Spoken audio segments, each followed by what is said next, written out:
Vamos a ver cómo podemos conectarnos con nuestro servidor desde Arduino utilizando un ESP. El punto de partida es la práctica anterior, con la diferencia de que nosotros le añadimos un cable desde el pin de reses, que es este que estoy señalando, a 3,3 voltios. El programa que tenemos cargado en el Arduino es el mismo de la práctica anterior y es importante que nos aseguremos que la velocidad de transmisión está puesta como lo estáis viendo aquí en el vídeo, a 115.200. Lo he puesto así en el programa y en el monitor serie. Además, también es importante que tengamos marcado en las opciones de envío del puerto serie, que tengamos marcado que nos envíe al final, nos envíe siempre la nueva línea y el retorno de carro. Una vez que lo tenemos todo conectado, conectamos la alimentación del SP y nos empiezan a salir aquí símbolos raros. Entonces, para comprobar que está funcionando, simplemente escribimos AT y nos tiene que dar respuesta. Vemos que funciona. Como tenéis comentado en los apuntes, es conveniente bajar la velocidad de la transmisión del puerto serie, sobre todo si estamos utilizando software serie, como es el caso. Entonces, el comando que tenemos que utilizar para ajustar la resolución es este que tenéis aquí en los apuntes. Simplemente lo copio y lo pego, es más rápido, y ya tendríamos la velocidad cambiada a 9600. Lo que ocurre es que ahora el Arduino nos sigue mandando la transmisión, nos la sigue mandando a 115.200 y además la velocidad del monitor serie la tenemos puesta a 115.200. Entonces, aunque la pongamos aquí a 9600, esto va a seguir sin funcionar. Veis que nos salen aquí cosas raras. Eso es porque hay que cambiar la velocidad en el programa del Arduino. Entonces tenemos que poner aquí 9600, y abajo también,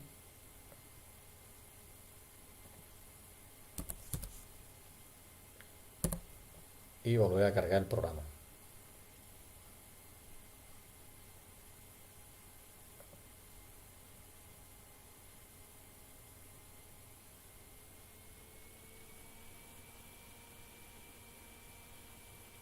Y a partir de este momento ya tenemos hecha una conexión entre el SP y el Arduino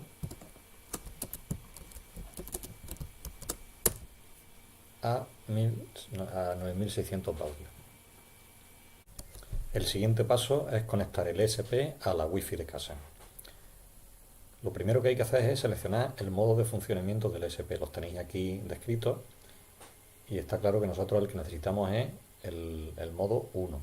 Si lo pusiéramos en el modo 0 estaría deshabilitado y el modo 2 sería para ponerlo como punto de acceso, para que el ESP fuera un punto de acceso. Nosotros lo que queremos es conectar el ESP a un punto de acceso ya existente, por tanto tenemos que seleccionar el modo 1. Tengo ya aquí copiado.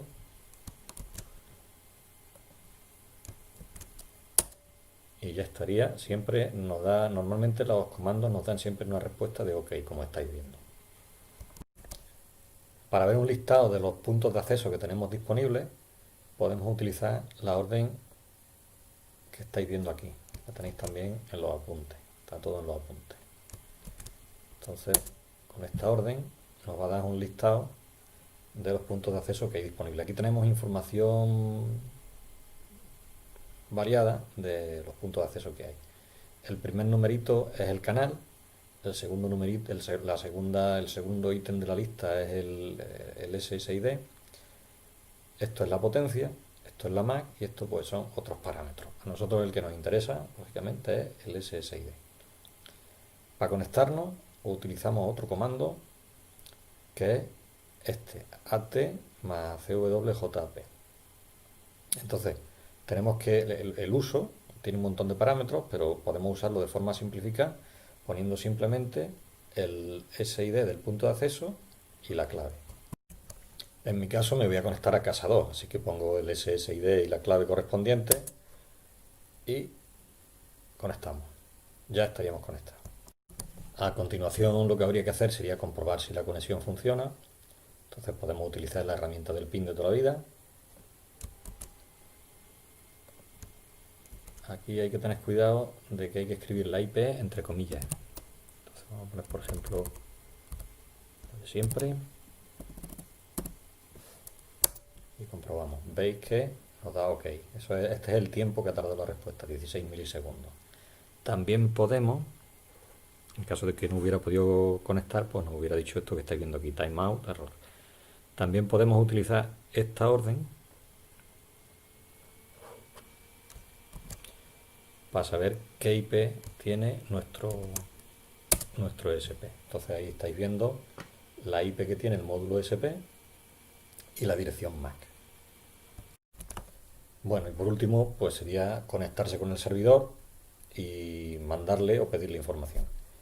Entonces tenemos tres órdenes básicas, que son las que estáis viendo aquí. Esta que inicia la comunicación, esta que establece la longitud del mensaje y lo envía, y esta que cierra la comunicación. Vamos con la primera. Nosotros tenemos que conectarnos con nuestro servidor utilizando el protocolo TCP/IP en el puerto 80 y la IP de nuestro servidor es esta. Pues eso es precisamente lo que vamos a hacer.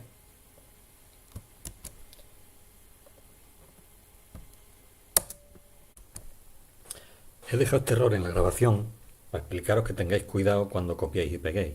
Si os dais cuenta, las comillas del texto que he copiado son distintas de estas comillas que nos aparecen aquí arriba y de las otras que había por aquí. Entonces, ese carácter es el que ha provocado este error.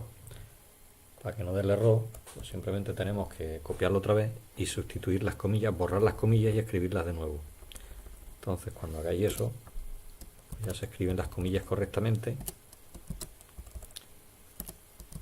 y vamos a conectar con el servidor. Ahí está, ya nos da conectado. Vamos a ver ahora cómo se envía el dato o cómo se lee el dato. La orden es cpsend y tiene dos partes. Una primera que le dice la longitud del dato que vas a enviar, la longitud de la cadena de caracteres que vas a transmitir, y otra, la segunda parte, que te aparece como una especie de prompt en el que tú escribes la cadena que quieres transmitir. Entonces, la longitud del mensaje tenemos que saberla de antemano. Por ejemplo, si nosotros lo que queremos es que nos mande el contenido de un fichero, pues tenemos que utilizar la orden método get de HTTP y especificar el fichero, la ruta del fichero. Vamos a suponer que el fichero es bienvenido.txt y que se encuentra en la raíz del sitio web, por eso lleva la barrita esta. Entonces, la línea que tendremos que mandar en el prompt será esta de aquí, que si le sumáis los caracteres /r y /n, que son el retorno de carro y nueva línea, pues sumarían 21 caracteres. Por tanto, aquí en longitud lo que habrá que poner será 21. Pero antes de poner la orden, porque si os dais cuenta, se nos ha cerrado aquí la conexión. Como hemos tardado mucho tiempo con el rollo de la explicación, pues hemos tardado mucho tiempo, se nos ha cerrado ya la conexión. Aquí tenéis que tener cuidado. Cuando tú envías la orden CPI start y conecta con el servidor, inmediatamente no podemos mandarle la cadena que queremos enviar, porque entonces no le va a dar tiempo al servidor a contestar. Hay que esperar un poquito. Aquí seguramente cuando hagáis el programa de Arduino, pues tendréis que poner un delay, pequeño retardo de unos pocos milisegundos entre la orden de conexión y la orden de envío. Nosotros ahora vamos a tener aquí que conectarnos otra vez. Entonces repetimos la última orden, volvemos a conectarnos y ahora ponemos esta línea de aquí abajo, que como no tiene comillas, no creo que nos dé ningún problema. Y ahora veis, ya nos sale aquí abajo el prompt este del que os estaba hablando. Entonces, en ese prompt vamos a escribir esto. Y no hace falta que pongamos el /n/r, perdón, hay que escribirlo aquí arriba. Y no hace falta que pongamos el /r/n porque ya los agrega el puerto serie del Arduino. Entonces le damos al intro y ya se agregan. Y entonces estamos viendo aquí el contenido del fichero de texto, que no es otro que este que pone aquí, bienvenido al servidor de IoT. Esto de aquí es la longitud del mensaje, ¿vale? Son códigos que nos indican la longitud del mensaje. Y ya de nuevo tampoco tenemos que volver a cerrar, porque ya nos pone aquí cerrado. Si estuviéramos trabajando con el Arduino, pues lo prudente sería que utilizáramos el CIP Close. Entonces cerraría la conexión. Si en vez de leer un fichero de texto lo que queremos es mandarle un dato, pues entonces lo que tenemos que utilizar es el método get de HTML, que no es lo mismo que el de HTTP. Lo pongo aquí en los apuntes. Entonces el método get de HTML aquí tiene que ver con esta interrogación. Esta interrogación indica el método get. Entonces el formato lo podemos ver luego junto con los que han hecho la parte del servidor. Es nombre del campo, digamos, y valor. Entonces, esto por ejemplo le asignaría al campo temperatura del formulario el valor de 20 y establecería y guardaría ese 20, el script que han hecho en el servidor, pues guardaría ese 20 en un fichero y estaría disponible para que cuando lo consultemos veamos la temperatura. Entonces, por ejemplo, por hacer la prueba, vamos a hacer otra vez la conexión al servidor, que ya la hemos perdido. Vamos a poner la longitud es 33, pues ponemos aquí 33 y ahora enviamos esta petición, pero sin el barra R barra I.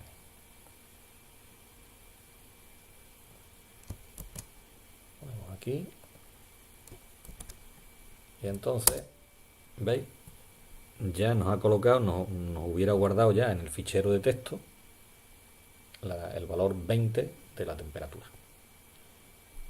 Y bueno, pues yo creo que no me dejo nada, así que cortamos ya el vídeo y nos vemos.